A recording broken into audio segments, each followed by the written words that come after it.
Hello there, this is Michael Weiner, and you're inside my head. Okay, what would you like to talk about today?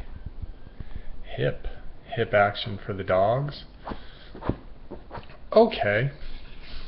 What I find funny with the dogs is I have a dog who's on her last leg. Literally, she's on her last leg. I think it's her front right leg is her last leg. The front left is kind of hop along, and the backs are not in the best of shape, let's just say. So we go to this dog park, and everyone there is so concerned about her, but she's so happy. And she's so happy to be out, and her tail's wagging, and when we're going to go to the park, she's like, "Woo, woo, woo, woo, woo."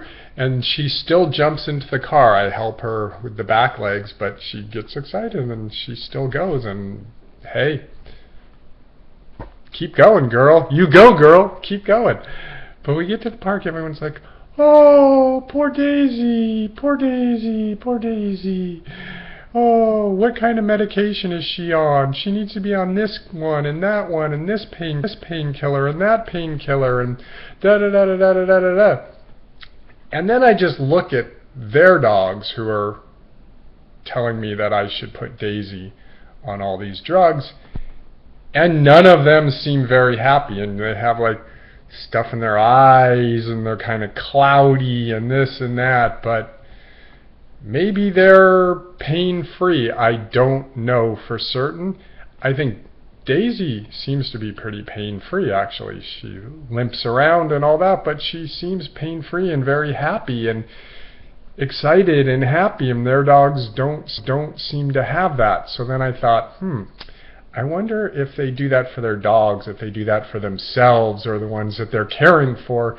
To them, the imagination of pain, the image of somebody being in pain, they cannot fathom, so they want them to be pain-free.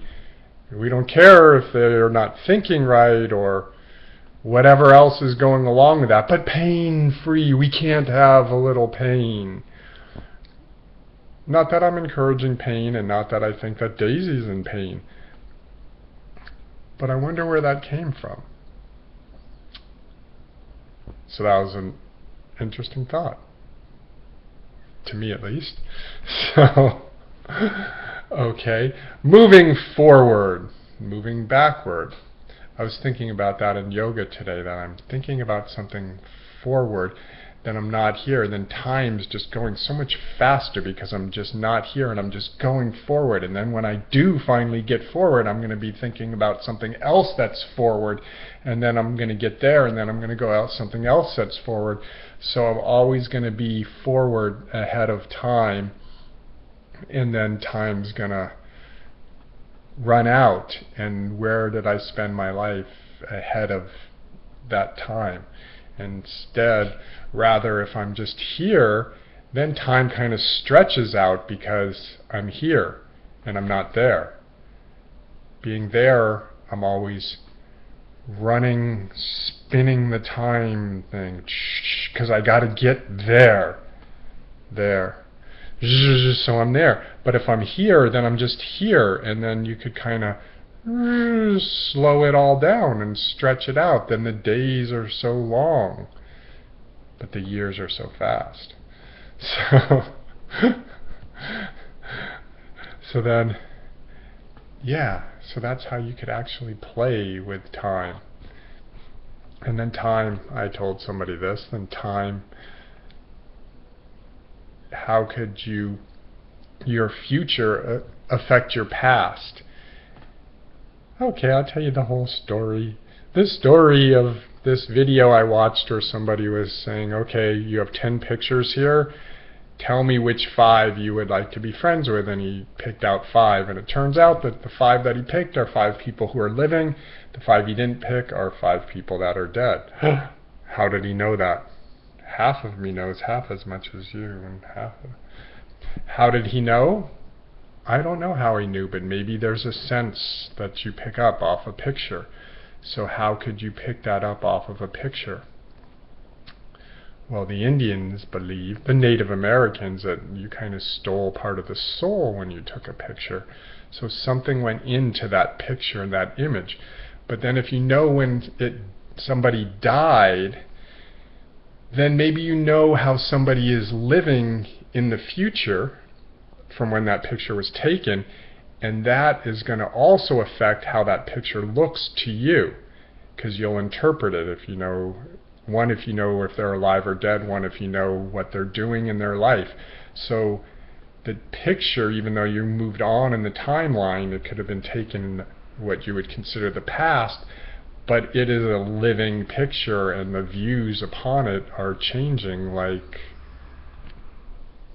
everything so often does. And so now I'm looking at a butterfly, free to fly, fly away, highway, bye bye, ooh. Okay, wouldn't it be fun just, you wouldn't have any like boundary lines, like a butterfly just kind of flies and then it's like, oh, I'm just going to fly over here. Ooh, that's your neighbor's yard. You can't go over there. But the butterfly's like, yes, I can go wherever I wish to go. And then the upside of having plants that attract a lot of butterflies, or you have all these butterflies around. But then the flip side of that is you also have a lot of dead butterflies around. Never thought about that one. I like having the butterflies around, but I don't enjoy seeing all the dead butterflies around. You mean there's like consequences on things, like I'm gonna eat this and maybe it's gonna affect that. So there's kind of like a cycle and a chain in your decisions and your actions and your beliefs. Could it be the beliefs could form a structure even that could be held, which I think they call the mem. A mem. Like if you tried on, for instance, got on a motorcycle, let's say a Harley Davidson. Now does that have a different feel when you get on that motorcycle? Do you transform? Are you transformed into a different person on that? Or is that all in your head? Does that motorcycle have the energy to transform you? Or is it the image of what you believe that possesses, or what that represents? And then you become part of that representation. And then when you're part of that representation, does it really take over you, and are you in that? As I've heard many leaders during war times knew how to do that in evenings.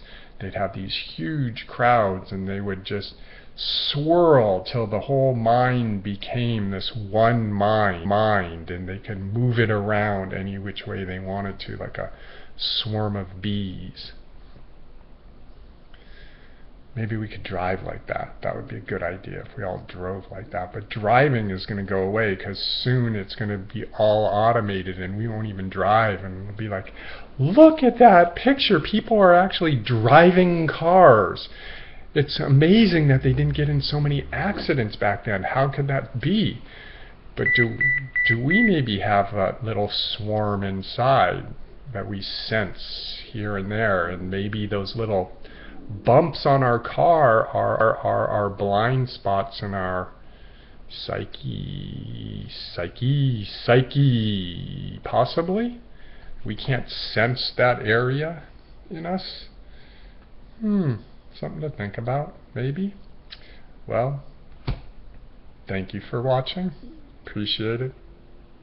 Bye.